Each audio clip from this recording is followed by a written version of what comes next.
Bonjour, Liber Mundi, aujourd'hui à Avignon, chez Patrick Leron, amateur d'opéra. Bonjour Patrick. Bonjour. Alors aujourd'hui nous avons choisi de parler de la flûte enchantée de Wolfgang Amadeus Mozart, dont nous voyons un certain nombre de versions et d'études derrière vous.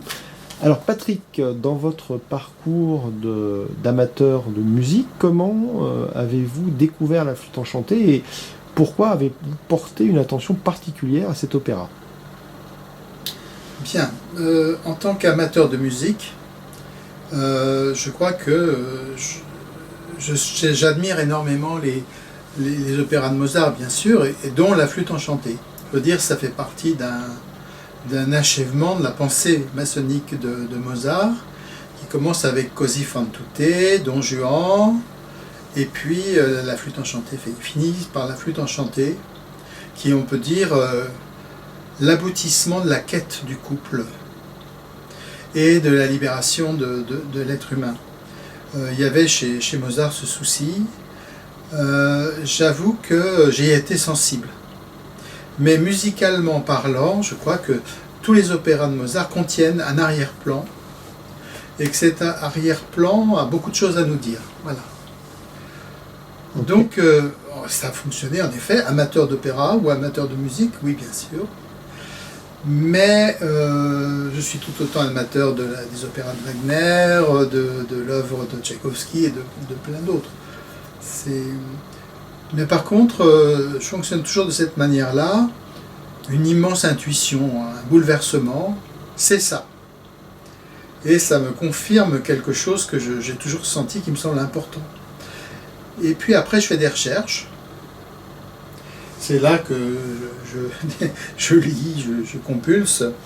Et en général, je trouve la confirmation de l'intuition que j'ai eue. Et ça va beaucoup plus loin après, ça prend des années. C'est un travail de plusieurs années. Alors, en quoi cet opéra, qui arrive à la fin de la vie de Mozart, en quoi cet opéra, il est finalement un testament de quelque chose? On est l'idée vous parlez d'un opéra franc-maçonnerie. Est-ce qu'il y a uniquement la franc-maçonnerie derrière? Comment Mozart conçoit cet opéra et comment il est apparemment très très important? C'est un message qu'il veut laisser. Comment vous avez analysé l'importance de l'opéra dans l'œuvre de Mozart? Bon, déjà c'est le dernier. Oui. Quoique il y ait eu, oui, c'est le dernier. Hein, il l'a fait en très peu de temps, dans des conditions extrêmement difficiles.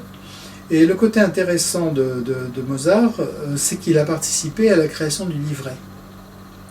Ça, c'est une chose qu'il n'a jamais fait. C'est-à-dire que pour lui, ça représentait quelque chose de très important.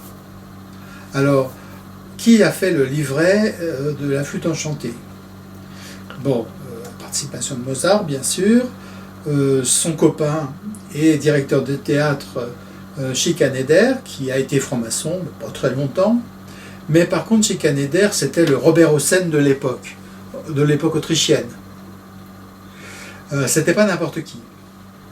Et il y avait aussi, probablement, le vénérable de la loge que fréquentait Mozart, mais qui était peut-être aussi grand maître de l'ordre de la stricte observance, qui est devenue par la suite la stricte observance templière, et qui était l'obédience la plus importante de la franc-maçonnerie autrichienne.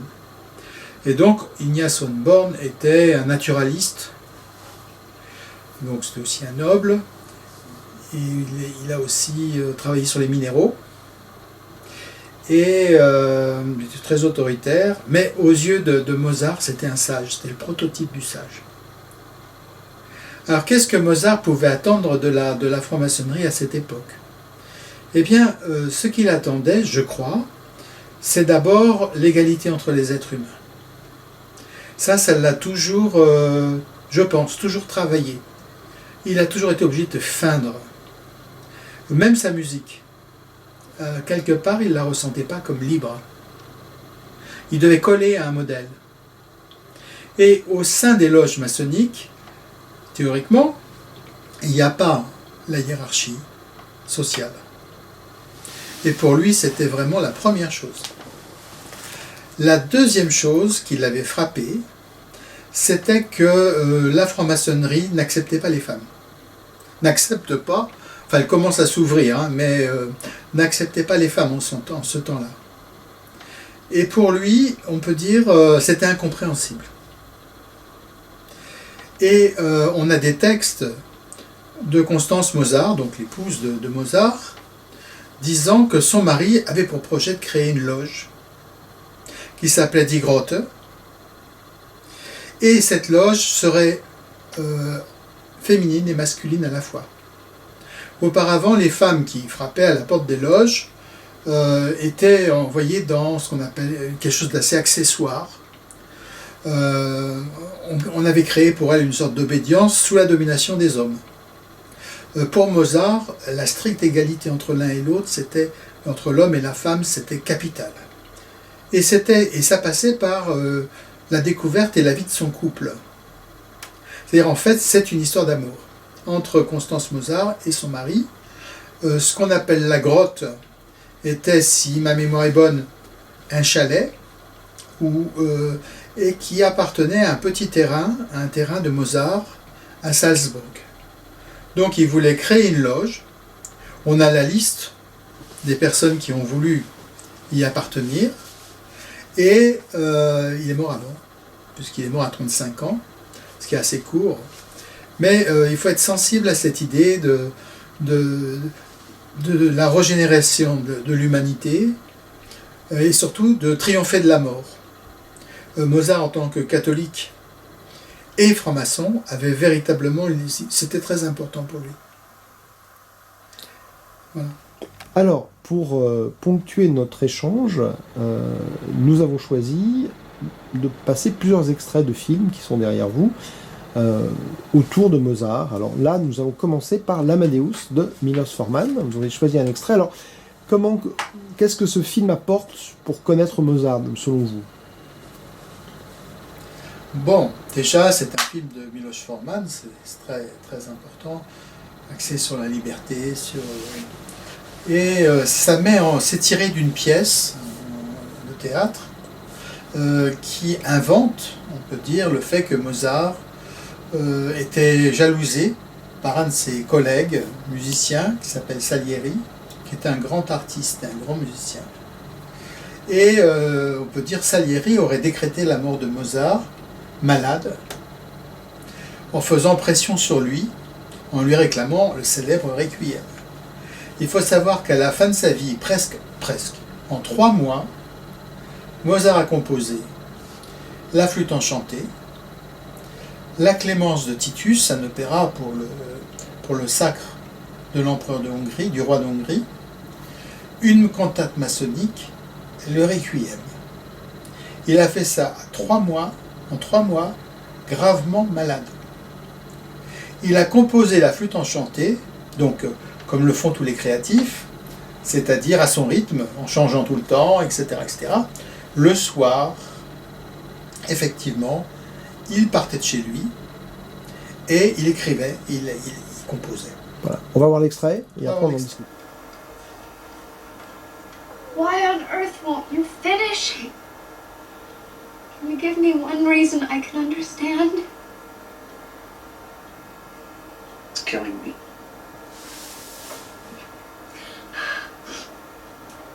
You're drunk, aren't you? Be honest, tell me you've been drinking. It's not fair. I worry about you all the time. I do everything I can to help you. And all you can do is drink and talk nonsense and frighten me. Go back to bed.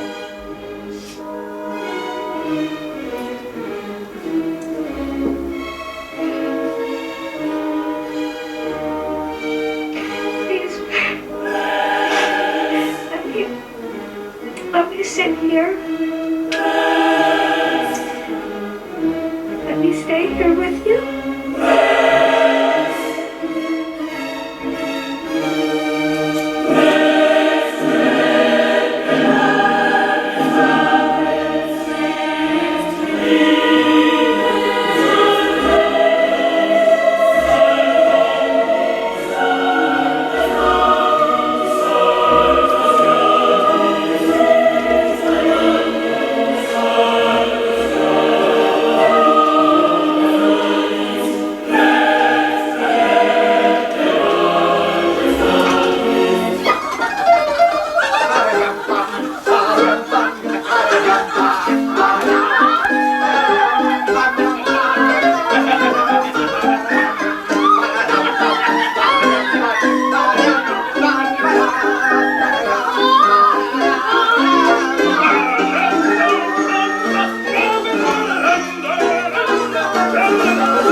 and I was proud to do it.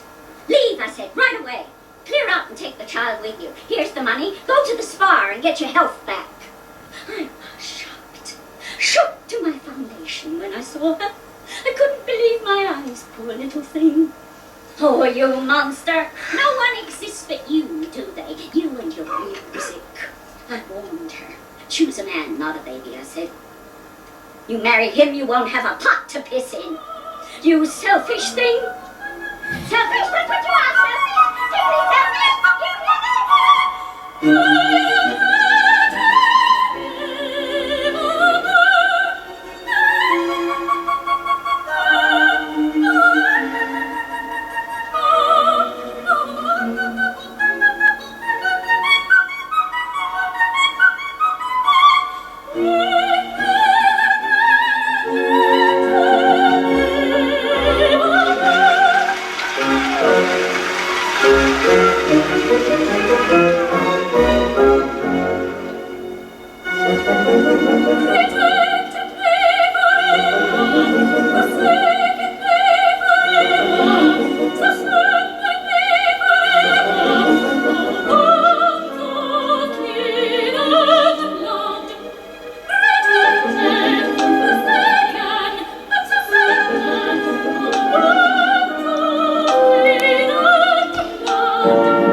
Alors après ce court extrait de l'Amadeus de Milos Forman, on voit un peu le contexte créatif de Mozart, avec donc l'importance de sa vie familiale, effectivement, de son rapport à sa femme, de son rapport à sa belle-mère. Qu'est-ce que vous pouvez en dire de ça, finalement? Non, c'était un couple, le couple Mozart était profondément uni. Ça, c'était quelque chose de très très fort et pas du tout... Bon, c'était tous deux des artistes. Elle, c'était une cantatrice. D'ailleurs, ils vivaient en artiste. On pourrait dire quelque part au jour le jour. Mozart a toujours vécu en jetant l'argent par les fenêtres, parce qu'il est né dans l'argent, il est né dans la richesse, et très très tôt, il a été entouré, on peut dire, de tout ce qu'il pouvait y avoir d'élevé en artiste et en membre de la noblesse, et en franc-maçon.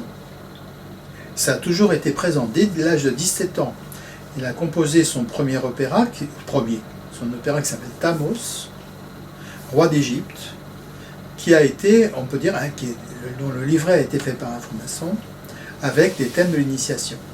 Donc de 17 ans à 35 ans, il a été influencé de façon presque perpétuelle. Bon, maintenant, Maman Mozart. Il faut voir que la condition des femmes en Autriche, au XVIIIe siècle, était très mauvaise. Elles avaient peu accès à la culture, elles étaient considérées comme des êtres mineurs.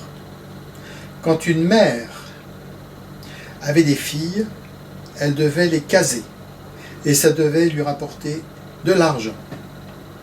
Et l'une d'entre elles devait assurer sa subsistance. Ça créait énormément de problèmes.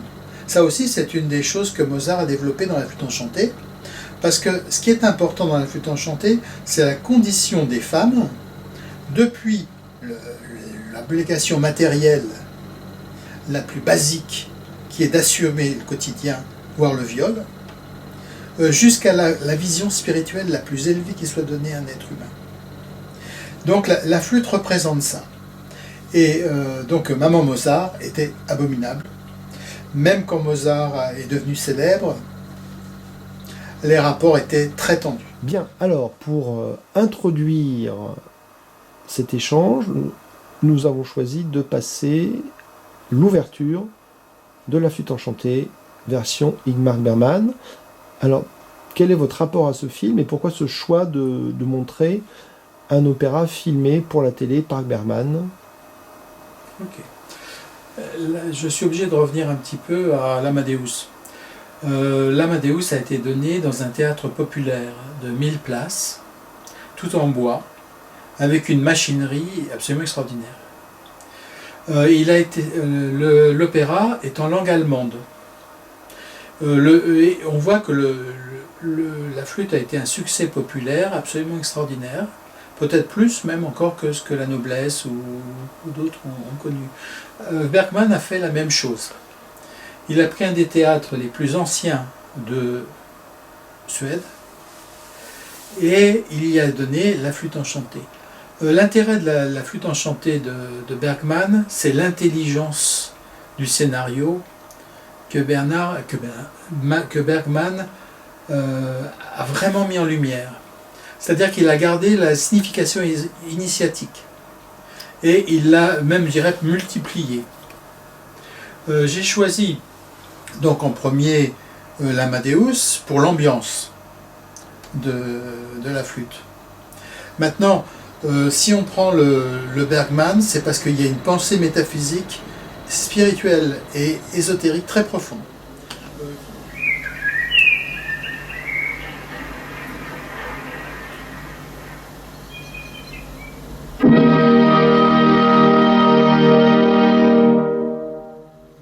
Tu peux y aller.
Effectivement surprend. Il avait mis un extrait de La Flûte enchantée dans le film d'avant, L'Heure du Loup. Il avait fait un focus sur le théâtre de marionnettes. Et là, on est surpris tout de suite, effectivement, par ce focus sur les visages des spectateurs. Alors, comment vous analysez cette mise en scène? Eh bien, j'aimerais avoir un contact avec des musiciens qui puissent m'expliquer pourquoi la musique de Mozart rend heureux. Qu'est-ce qui habite les personnes qui écoutent cette musique, qui s'en imprègnent? Et véritablement, je pense que quelque part, Bergman s'est inspiré enfin, s'est orienté vers ça. Quand on voit tous ces visages, on voit déjà qu'il y a toutes les classes d'âge. Là, on n'a peut-être pas vu des Asiatiques, mais il y a des Asiatiques. Il y a toute forme de personnes. Et le visage, la musique de Mozart s'adresse à tous les êtres. Et ils sont tous saisis par quelque chose de, pas transcendant, d'immanent, qui caractérise la musique de Mozart. Et on peut dire quelque part, la musique de Mozart et les visages que Bergman met en lumière, c'est une façon de dire, ça concerne l'humanité tout entière. Et les visages qu'on voit, on devrait les regrouper tous, et on aurait peut-être le visage type de l'humanité. C'est ce qu'on dit de la Joconde. On dit que si on prenait tous les visages et qu'on arrivait à les mixer, on obtiendrait le visage de la Joconde. Eh ben, j'ai l'impression que la musique de Mozart, c'est pareil. Et c'est un bonheur intérieur qu'il développe. Après, Avant d'éclairer un peu le parcours des personnages emblématiques de la pièce, pour ceux qui ne l'auraient pas vu, est-ce que vous pouvez nous donner des éléments très concis sur l'intrigue de la flûte enchantée, sans dévoiler forcément la fin? Tout commence, voilà. Bien sûr. Tout commence par un prince, poursuivi par un dragon. Il est au bout de sa vie. Il n'a aucune chance d'y échapper. Paraissent 3 dames qui sont les suivantes de la reine de la nuit et ses servantes qui vont tuer le dragon qui poursuit le prince.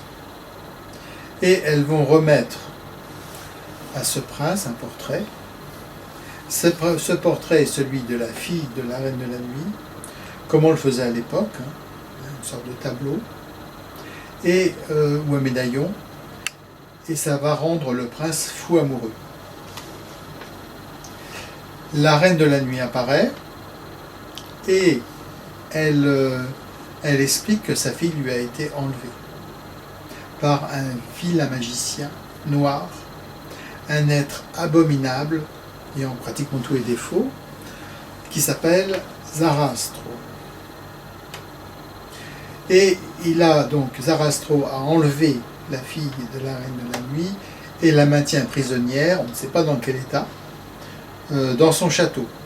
Alors ça, le prince, véritablement, n'écoutant que son courage et son cœur pur, décide de la libérer.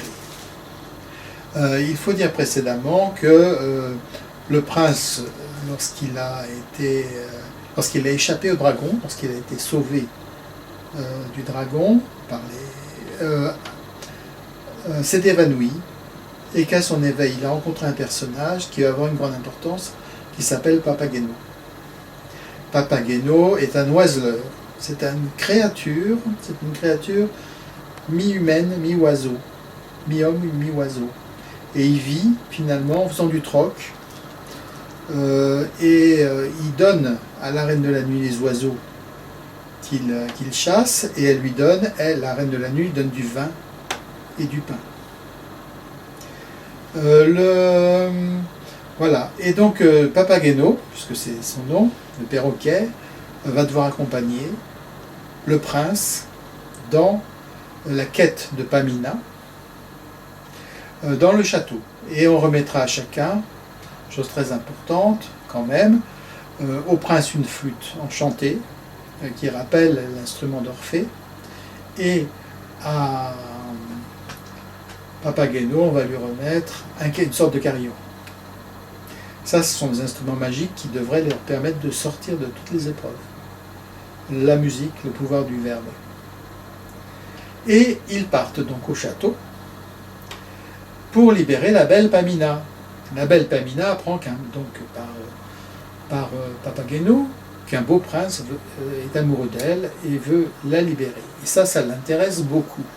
Elle tente de s'enfuir, ils tentent de s'enfuir tous les deux, et tombe sur le fameux Zarastro qu'on présente comme le dernier des scélérats.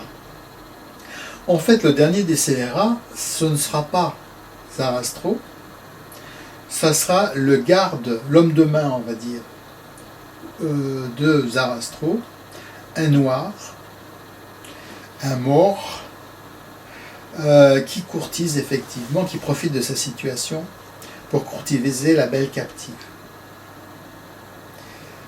Et voilà, ça c'est la première chose. Zarastro va accéder au désir des deux jeunes, de la princesse Pamina et du prince Pamino, mais sous réserve qu'ils doivent traverser des épreuves.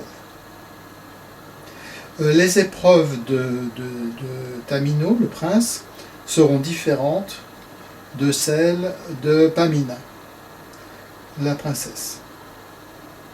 Et ma foi, il faut bien avouer que Papageno, l'oiseleur, le perroquet, va être aussi admis aux épreuves. Mais la première de ces épreuves, ça va être le silence. Et donc la question du silence, c'est peut-être celle qu'un moine zen peut se poser aussi. Et aussi ce que l'instinct peut signifier, la confrontation à soi-même. On peut penser que Pamina en tant que femme et Tamino en tant qu'homme vont traverser chacun quelque chose de très dur. Papageno n'est pas intéressé par les épreuves. Par contre, il sait qu'il va pouvoir trouver une petite femme à son image. Et ça le rend courageux. Et lorsque Pamina et Tamino auront vécu et traversé leurs épreuves, ils vont se réunifier et à ce moment-là traverser les épreuves initiatiques qui sont celles qui sont sous une forme imagée, celles de la franc-maçonnerie, car Mozart avait des préoccupations très importantes à ce niveau-là.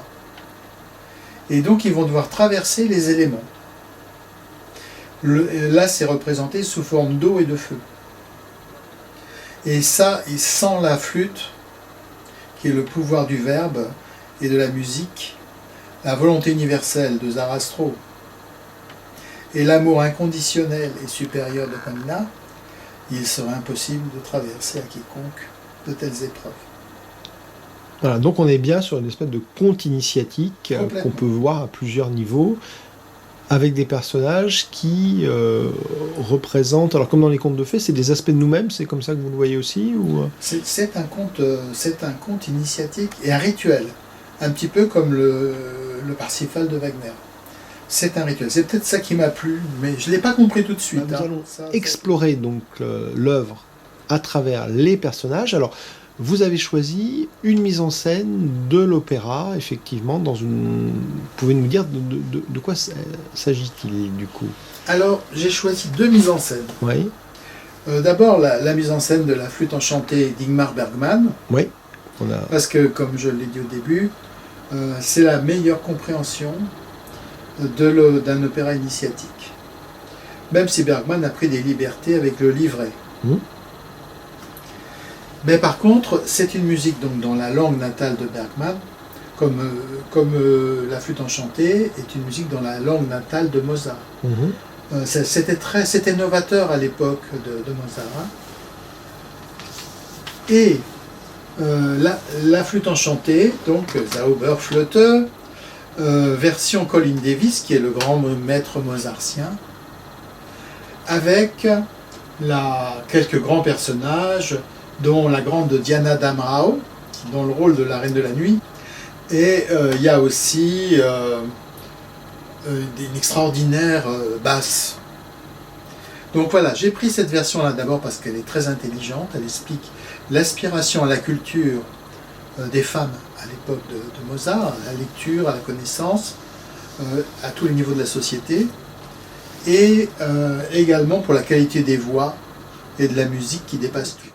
Nous allons maintenant essayer de voir pour chaque personnage quels sont les éléments un peu psychologiques qui le caractérisent, et puis puisque vous vous êtes intéressé à ça à travers vos lectures et vos recherches, c'est quels sont les éléments symboliques derrière les personnages. Donc on verra un court extrait de la version BBC pour chaque personnage clé de l'œuvre. Alors, premier personnage, Papageno l'oiseleur. Que peut-on en dire dans la pièce?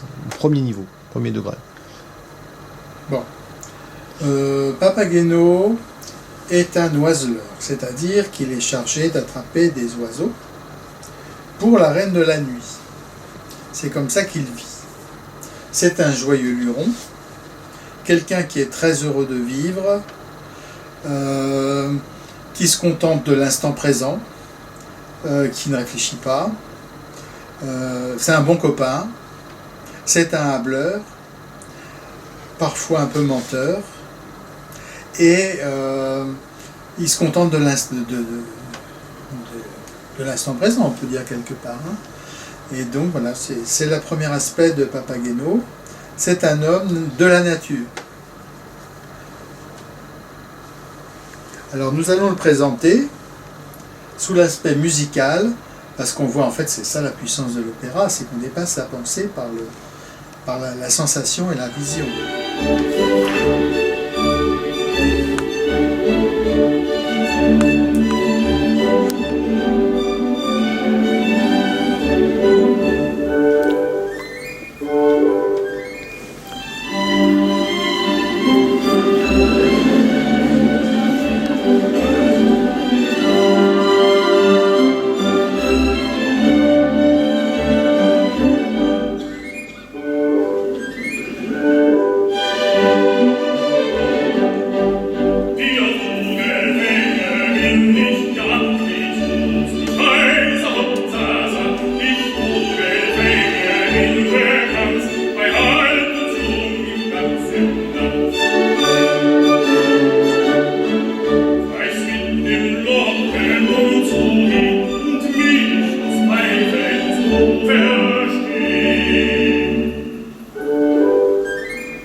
Voilà, donc personnage effectivement un peu bouffon. Qu'est-ce qui peut symboliser sur le plan archétypal et sur le plan, si ça renvoie à des aspects de notre être, ce Papageno?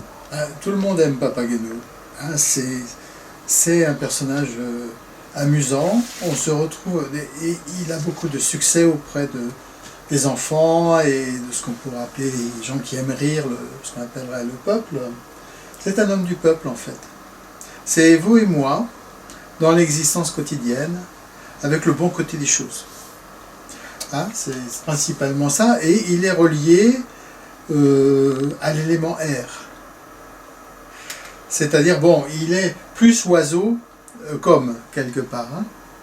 Et donc, il est dans tout ce qui est il est relié à tout ce qui est lié à la matière, en fait, et aux pensées qui animent la matière, principalement. Il est ainsi. Maintenant, le prince, un des protagonistes importants de l'histoire, qui s'appelle Tamino. Voilà. Premier niveau, qu'est-ce qu'on peut en dire?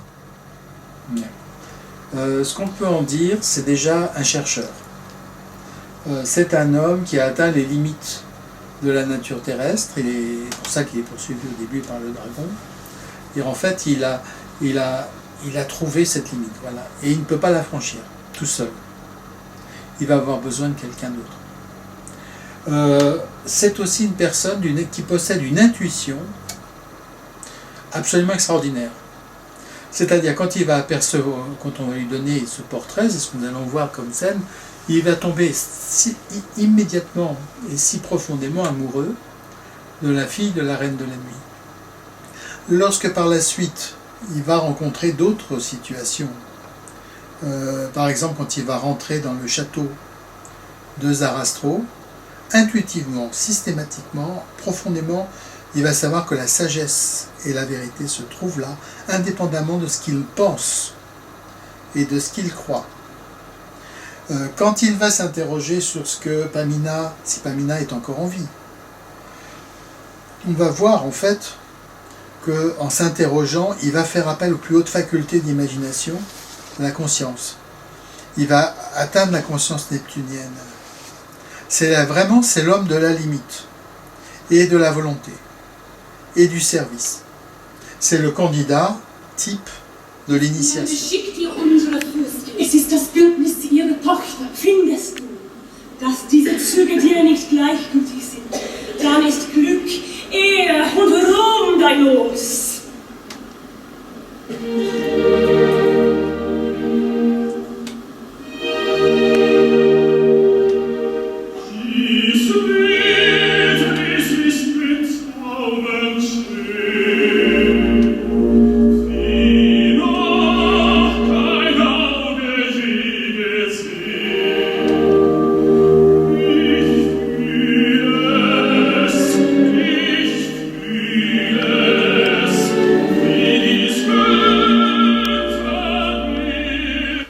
Regardez le texte.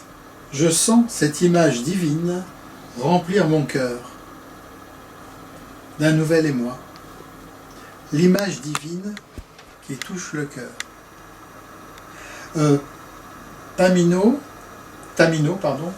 est un reflet de la monade. Il est la partie masculine de la monade. Alors la monade, qu'est-ce que ça peut vouloir dire? C'est-à-dire, en fait, il représente un des aspects du rayonnement de l'être divin dans l'homme, dans l'humain, dans le microcosme humain. Alors microcosme aussi, qu'est-ce que vous entendez par alors microcosme? le microcosme, oui c'est vrai. Quand on regarde les personnages de la flûte enchantée, chaque personnage a une fonction. Il fait partie, on peut dire, d'un ordre du temple, d'un rituel. Il a une fonction symbolique. Et ce qui, pour Mozart, était ce lieu dans lequel chaque personnage a une fonction symbolique, c'était la loge maçonnique. Tamino, là, dans ce cas-là, a beaucoup plus que une personne qui se trouve dans une loge. Il représente, on peut dire, un aspect originel de l'être humain. Tamino est relié au mental abstrait. C'est l'image de Mercure, le messager des dieux. Il a l'intuition directe de ce que sont les choses, même s'il ne les comprend pas directement. Ça, c'est quelque chose qui le rend presque infaillible dans ce qu'il ressent. Et il faut voir aussi que Mercure, le mental abstrait, est en fait le véhicule de la divinité. Alors, cette personne est une image emblématique de la flûte. Comment on peut la caractériser? Bien, justement, comme on dit, c'est la reine de la nuit, c'est-à-dire la lune, la maîtresse des reflets. Mais quand on regarde la mise en scène et la création de la flûte et tout, on voit qu'elle est reliée à tout l'aspect visible du zodiaque. C'est-à-dire, en fait, c'est la maîtresse des reflets et des illusions. Et donc, la scène que nous allons voir, qui est juste un tout petit extrait, est celle où justement elle va quelque part charmer. C'est très difficile de lui résister. Elle va charmer Tamino pour qu'il puisse aller chercher Pamina qui est prisonnière de Zarastre. Ok, allons-y. On y va ?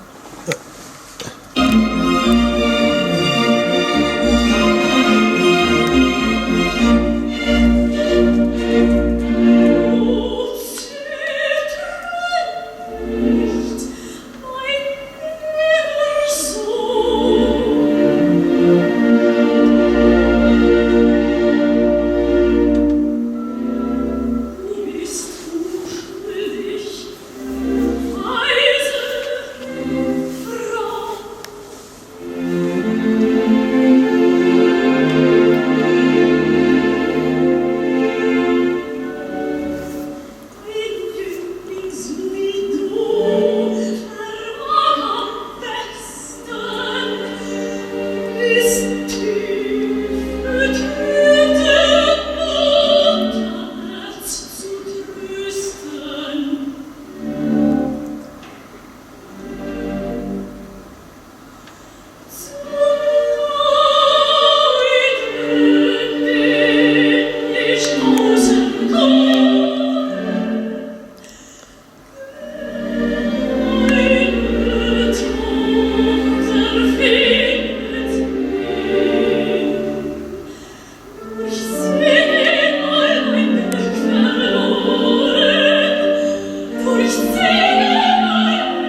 on est vraiment devant un exemple de duplicité extrême, là.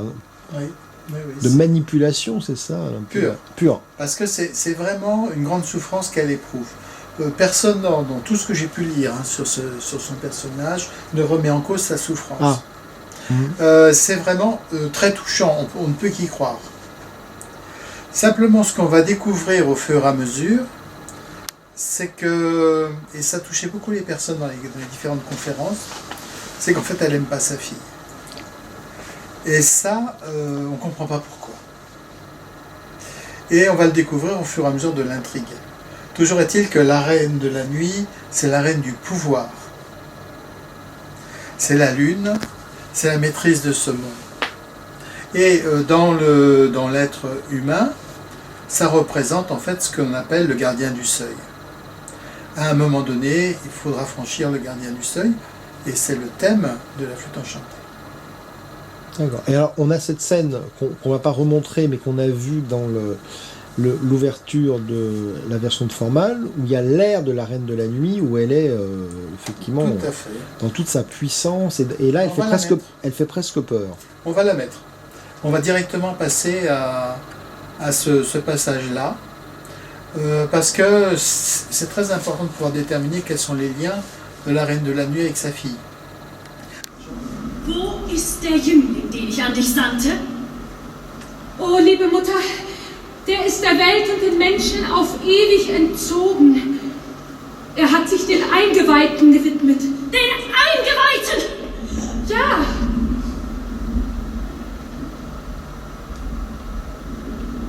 Unglückliche Tochter. Nun bist du mir auf ewig entrissen.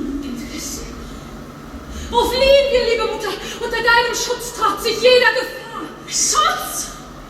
Mein liebes Kind, deine Mutter kann dich nicht mehr schützen. Mit deines Vaters Tod ging meine Macht zu Grabe. Mein Vater! Dein Vater übergab freiwillig den 7-fachen Sonnenkreis, den Eingeweihten. Als ich ihn darüber beredete, sprach er: Weib, meine letzte Stunde ist da.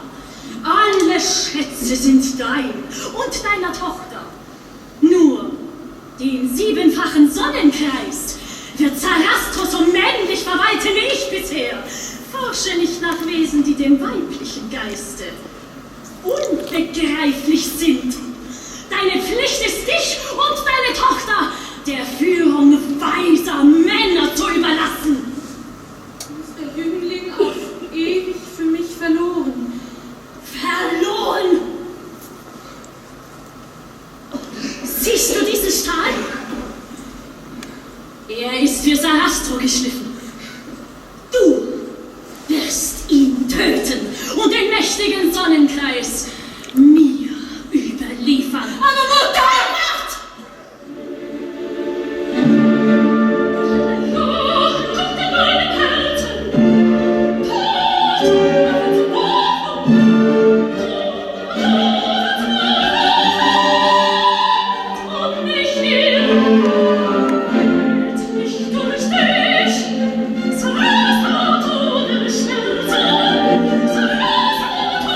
Schmerz.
on est devant une furie vengeresse qui contraste avec la première image qu'on avait. Alors peut-être quelques éléments sur le texte qu'on entend.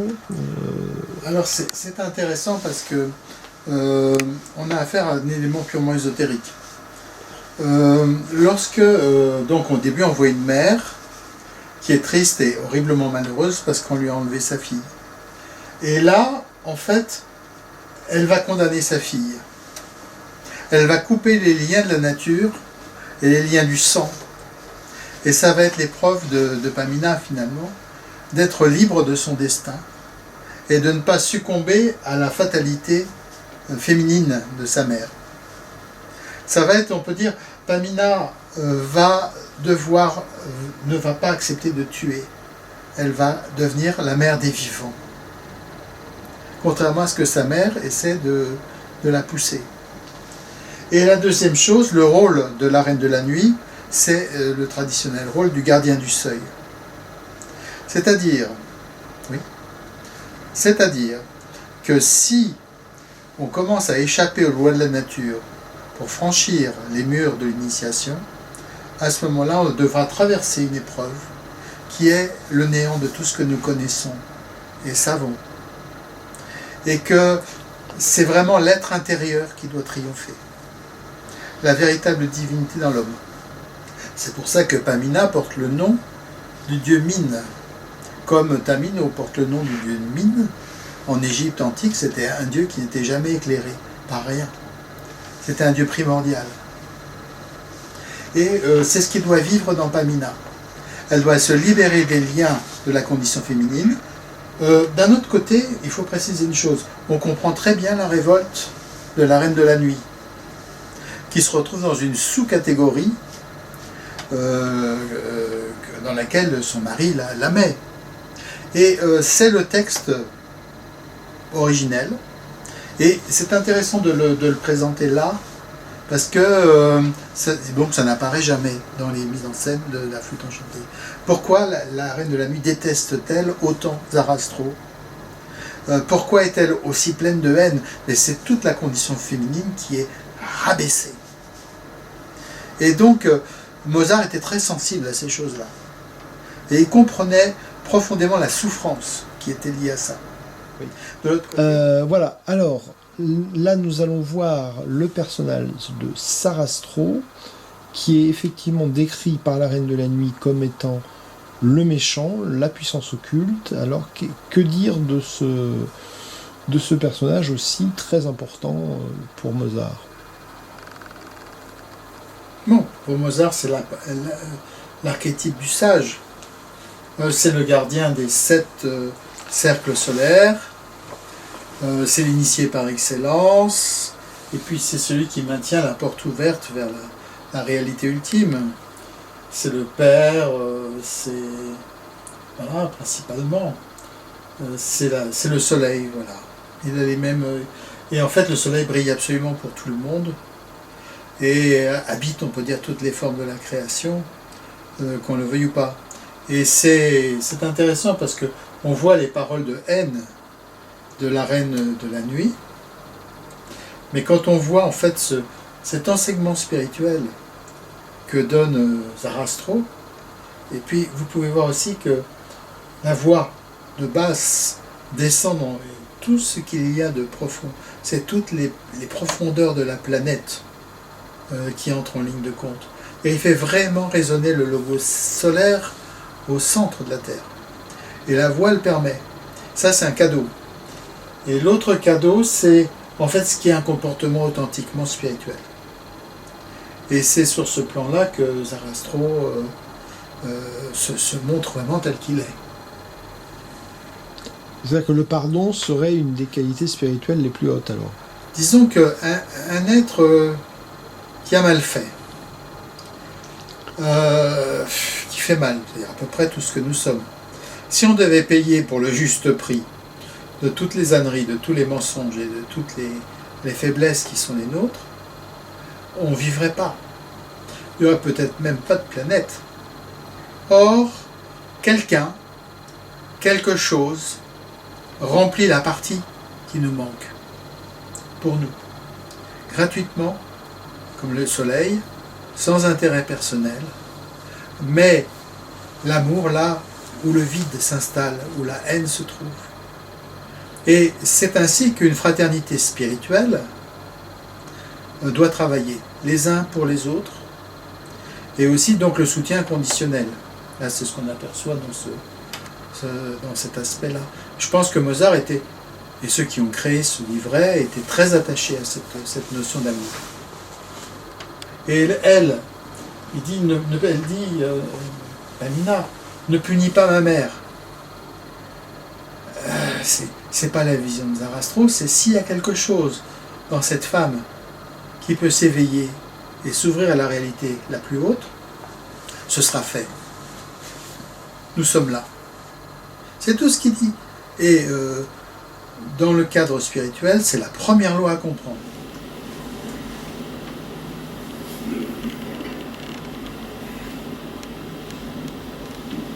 Du sollst sehen, wie ich mich an deiner Mutter räche.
Comprend en fait quel est le sens de la fraternité spirituelle, mais elle comprend aussi ce que c'est que elle va être confrontée à ce qu'est la liberté.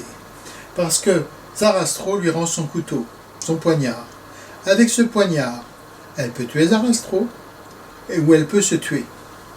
Elle est libre de ce dont elle se sert. Et le couteau est aussi l'arme de la vengeance, mais c'est aussi l'arme du discernement. Et donc, avec ça, elle va devoir se retrouver toute seule, parce qu'elle n'a plus de mère, elle n'a plus d'origine, et elle n'a pas de fin d'exister, de raison d'exister. Car elle est amoureuse d'un jeune homme qui ne lui adresse pas la parole, qui l'ignore délibérément. C'est-à-dire tout ce qu'une femme espère dans l'amour, c'est justement quelqu'un qui va la combler, qui va combler son vide existentiel. Et ça, elle ne va pas pouvoir le connaître. Donc, elle a la liberté et elle a le vide. Et elle doit remplir ça. Son premier réflexe, c'est de dire « je ne suis pas né pour tuer ». Ça serait facile de tuer ou de me tuer. Je suis né pour donner la vie. Et là, elle inverse la malédiction maternelle. Et ça, c'est important dans une réalité spirituelle. C'est qu'à un moment donné, il faut savoir dire non. Au lieu de suivre ce que la douleur et l'être inférieur éveillent en nous. De rancœur, etc. Et là, on touche dans la vraie spiritualité. Pas dans l'amour, on est tous unis. Ça commence par la liberté. Alors, on va aborder maintenant le personnage féminin peut-être emblématique de la pièce, qui cache peut-être un des messages féministes éclairés de Mozart, c'est-à-dire la place de la femme dans l'initiation, avec Pamina. Que peut-on dire du parcours de ce personnage, jusqu'au point où on va la voir dans l'extrait? Bien. Pamina est une femme. Bon. Elle souffre de toutes les souffrances de la femme. Elle habite, on peut dire, à travers elle, toutes les femmes abandonnées. Ce sont toutes les femmes qui sont vampirisées par leur mère. C'est toutes les mères qui vampirisent leurs filles. Elle traverse toutes ces choses-là, et en plus, en tant qu'amoureuse, elle n'a pas la partie manquante d'elle-même. Elle ne se rend pas compte que c'est à elle de la découvrir, et qu'elle est libre. Et nous allons voir maintenant, justement, que les efforts qu'elle va faire pour rester auprès de Tamino vont échouer. Et c'est un des plus beaux morceaux de la musique classique que nous allons entendre.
N'a plus de raison de vivre, mais elle n'a plus de raison de mourir non plus.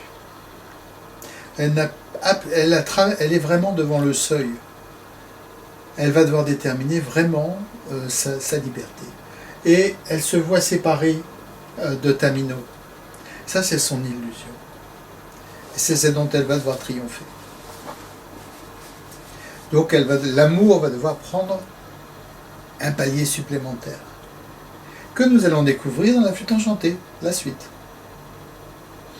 Ok, alors si on devait, pour voir un peu l'archétype ou le symbole représenté par ce personnage féminin, ça serait quoi alors? Je dirais c'est tout l'amour des femmes pour la partie manquante d'elle-même. En fait, cette femme est amoureuse de l'esprit. Elle ne pourra jamais trouver sa satisfaction dans quelqu'un qui sera un reflet d'elle-même, même inversé. Le problème, c'est que l'amour est mal placé. Et quand elle comprendra ça, elle sera à même d'aimer vraiment. Et le passage de l'épreuve, c'est ça. C'est la compréhension que la partie manquante de l'âme féminine, c'est l'esprit, c'est pas l'homme. Pour ça que la femme est toujours amoureuse d'une idée, d'une image. Enfin, certaines femmes en tout cas sont comme ça. C'est bien qu'elles sont toujours déçues. Fondamentalement, elles ne sont pas amoureuses d'un homme, elles sont amoureuses de l'amour. Mais c'est parce qu'elles ont ce feu en elles et cette présence de l'esprit qui travaille. Mais il faut savoir le reconnaître parce qu'autrement on peut être totalement détruit. Elles représentent donc, selon le schéma, le mental concret, c'est-à-dire tout ce qui est lié à la matière dans toutes les formes et qui est soumis et qui pourtant, et en plus donne la vie et la forme. Quand tu construis un puits ou quand tu construis un pont, c'est le mental concret qui travaille. Mais ce qui te fait travailler, c'est la peur, c'est le manque. Il n'y a pas de liberté. Il y a le fait qu'en tant que femme, son utérus ne lui appartient pas. Sa mère, elle en est l'esclave. Les hommes, elle en dépend. C'est en fait, la flûte enchantée, c'est un opéra d'émancipation, tant pour l'homme que pour la femme. Et c'est ça qu'il faut respecter, pour moi, dans cette œuvre. Pour conclure le process initiatique des personnages, nous allons visionner un extrait de la flûte enchantée de Bergman qui a ouvert un peu notre échange. Alors, pourquoi revenir à Bergman pour évoquer la fin de la flûte enchantée ? Bon, déjà, la version de Bergman est une version filmée, c'est du théâtre filmé, c'est-à-dire c'est les avantages du cinéma et c'est les avantages de l'opéra, au service d'une vision extrêmement intelligente de la collaboration de l'homme et de la femme. Nous verrons Tamino et Pamina réunifiés. Parce que Pamina, par amour, a réussi à rejoindre celui qu'elle aime. Et elle va le protéger dans les épreuves. Maintenant, la version de Bergman est intéressante parce qu'elle met en évidence ce qu'on appelle le gardien du seuil, c'est-à-dire que c'est ça dont il est question. Et donc c'est représenté par la reine de la nuit. Dans une recherche spirituelle, on ne peut pas faire l'économie des ténèbres. Et l'étonne des ténèbres, c'est ce qui a majoritairement inspiré Bergman jusqu'à la flûte enchantée. Oui, c'est vrai. Finalement, hein, on peut dire qu'il y a peu... Et après, il y aura Fanny et Alexandre, qui sera une espèce de conclusion apaisée de la biographie de Bergman, où là, on a l'impression qu'il pardonne à ses parents. Donc, il a fait lui-même le process. C'est intéressant, ça me vient comme ça, mais oui, c'est vrai. Dire que effectivement, ça a eu un processus opératif dans sa vie elle-même que de travailler sur la flûte enchantée. Sûrement. Quand on voit Fanny et Alexandre qui suit. D'ailleurs, on a une chose étonnante. Voilà. Elle a la tête, vous allez le voir, pendant tout un moment. Déjà, elle est confrontée à la mort, et elle a la tête couverte, comme le sont les pieuses femmes de ces régions. Et c'est seulement quand elle rejoindra son homme que la tête va être découverte. C'est-à-dire qu'elle sera légale, il n'y aura pas de séparation entre l'esprit et elle. C'est ce qui nous permettra de voir avec plaisir l'extrait qui va venir. Voilà.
scuola, canto di screcco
Alors, après cette... on est presque à la fin du film, là. Donc, qu'est-ce que cet extrait vous inspire de plus pour qu'on conclue sur le process initiatique à l'œuvre dans cet opéra? Déjà, la première chose, c'est la flûte. La flûte, c'est le pouvoir du verbe, c'est le souffle. Ce sont les différents chakras de l'homme, c'est sa colonne vertébrale, c'est ça qui doit être à nouveau rétabli. Et c'est cette puissance du souffle vont ainsi guider Tamino et Pamina. Et vous pouvez voir, Tamino joue de la flûte, mais en fait il est guidé par Pamina qu'il pense protéger. Et en fait c'est l'amour de Pamina qui comble la nature de Tamino. Et ça se voit assez. Et ils vont traverser, ça c'est très égyptien, entre autres. C'est très égyptien. Ils traversent l'épreuve du feu et l'épreuve de l'eau, qui sont les propriétés ténébreuses. Mais ce ne sont pas les propriétés ténébreuses de ce couple béni qui a réussi à faire la symbiose alchimique, l'union alchimique des contraires. C'est l'humanité. Et c'est ça vis-à-vis de qui ils vont travailler, vis-à-vis desquels ils vont travailler. Quand autrefois, en Égypte antique, votre cœur était trouvé pur, que vous traversiez les épreuves, eh bien, vous rejoigniez les dieux dans la barque d'Isis, et vous combattiez avec eux jusqu'à la naissance du jour. C'est à peu près le même genre d'épreuve. La confrontation du feu et la confrontation de l'eau, c'est l'état originel des choses. Et quand vous les voyez, en fait, ils vous purifient. Mais en fait, on vous demande aussi de désensorceler votre rapport à la matière. On emprisonne la matière. On emprisonne le feu, on emprisonne l'eau, on emprisonne la terre. On ne le sait pas. Il y a l'attente d'une libération. Et ces épreuves sont en fait le sens de cette libération-là. À la fois de l'homme, de la femme, qui deviennent un, et qui vont désensorceler la souffrance. Et qui donnent la joie. Je ne sais plus comment, il y a un texte dedans qui l'explique. Oui. Donc là, on a des références que vous dites à la fois à l'alchimie. Vous pouvez préciser le process alchimique que vous avez vu, enfin qui est présent dans le texte un petit peu là, avec on a un texte hermétique quand ils vont traverser, etc. Changer le plomb en or, et tout ce genre de choses. On voit que véritablement c'est le grand œuvre, la connaissance qui est, et on voit que c'est pas la guérison de soi-même, c'est la guérison de tous. Et ça sort complètement de l'isolement dans lequel vit le chercheur. Et ça, et aussi, on a le texte hermétique. Ainsi en haut, ainsi en bas, et toutes ces idées profondes qu'on retrouve. Et donc, c'est capital. Bien sûr, il y a des choses maçonniques dedans. Mais c'est inspiré de l'Égypte, tout vient de l'Égypte. Avec des références à Isis et Osiris qui sont Ah ouais, présentes qui sont dans la constantes scène- dans l'œuvre. dans l'œuvre de Mozart. Oui. Et encore une fois, Isis et Osiris ont suivi Mozart depuis pratiquement l'âge de 17 ans. C'est-à-dire qu'il a été confronté à la maçonnerie égyptienne, qui n'existait d'ailleurs pas encore, à partir de cette période-là. Et donc, quand il a créé Thamos et tout ce genre de roi d'Égypte et tout, il a y touché quelque chose. C'était déjà là au début et à la fin. Hein. Oui, Il boucle la complètement. boucle, quelque Ah, part. complètement. Hein. On a l'impression, parce que cette pièce dure à travers le temps, qu'il a touché à quelque chose d'universel et qu'il a mis un point de vue qui est peut-être aujourd'hui très actuel. Qu'est-ce que vous pourriez en dire? Bon, la première chose, c'est que c'est probablement la seule œuvre en tant qu'opéra qui dévoile certains aspects de la franc-maçonnerie. C'est les espoirs que Mozart posait dedans. Et en disant, mais si vous, même pour les maçons, on pourrait dire, si vous cherchez l'idéal, ce qui vous fait vraiment vivre, c'est ça. Vous devez comprendre que derrière tout ce que vous expérimentez et faites, c'est cette réalité qui entre en ligne de compte. Maintenant, de l'autre côté, Mozart donc, avait le profond désir d'initier les femmes et montre que la femme a un rôle moteur et créateur dans l'unité des deux sexes. Et un rôle initiatique essentiel parce que c'est une liaison directe à l'amour qui est la raison de la vie. Donc le dire, c'est important, c'est pas seulement instruire les jeunes, sauver la veuve et l'orpheline, c'est véritablement expliquer ce qu'est un être humain à part entière, dans tous ses aspects. Et cette œuvre regroupe tous les aspects de la psyché. Chacun d'entre nous pourra s'y identifier s'il l'étudie. Vous aurez une vie entière, si vous le désirez, et féconde comme vie, avec la flûte. C'est pour ça que la flûte enchantée est considérée en fait comme un rituel à part entière. Ça, c'est déjà la première chose. Donc, Mozart a dévoilé des choses, partiellement, des choses de la franc-maçonnerie. Mais il est allé plus loin. Et il y a des signes dans l'œuvre qui indiquent que ça va plus loin qu'un simple impétrant qui rentre et dont on décide l'admission. Ça va beaucoup plus loin. Et tout est dirigé par le nombre 5, par exemple, qui est l'union, entre autres, l'union de l'homme et de la femme, avec un grand H et un grand F. Et aussi l'indestructible étoile et le progrès. Le pentagramme à 5 branches. Le pentagramme, c'est-à-dire l'âme régénérée. Dans la pensée de l'œuvre, l'homme, ce qu'on appelle l'homme et ce qu'on appelle la femme, c'est nous. Nous sommes l'un et l'autre, et on ne peut pas nous séparer. Et quand cette unité est reconstituée, à ce moment-là, les forces du cosmos, les forces de la vérité qui sont manifestées par Sarastro, on peut dire, vont recréer le beau modèle de l'être humain originel. Et finalement, ce à quoi ont été soumis Tamino et Pamina, c'est un bombardement d'électrons visant à la reconstitution de leur être originel. Et il n'y a pas beaucoup d'inventions là-dedans. Il faut simplement prendre l'œuvre et dire un moment qu'est-ce qu'elle signifie pour moi. Bien sûr, tout est subjectif. Je reconnais que ce travail que j'ai fait, il y a des travaux très importants qui méritent vraiment d'être connus, qui sont des références. La flûte enchantée de Jacques Chaillet, qui n'est pas maçon, donc qui met des symboles un peu partout, mais c'est capital. C'est la plus intelligente forme qui soit. Après, vous avez, parmi d'autres, la flûte enchantée, rituel maçonnique, présentation, traduction et commentaire de Christian Jacques. C'est là que j'ai, entre autres, parce que j'ai fait des recherches, trouvé ce projet de Mozart de la création d'une loge dans une des petites propriétés qu'il possédait. Il faut dire aussi une chose pour finir, peut-être, concernant Mozart. Il était extrêmement apprécié. Jamais quelqu'un ne lui aurait fait de mal.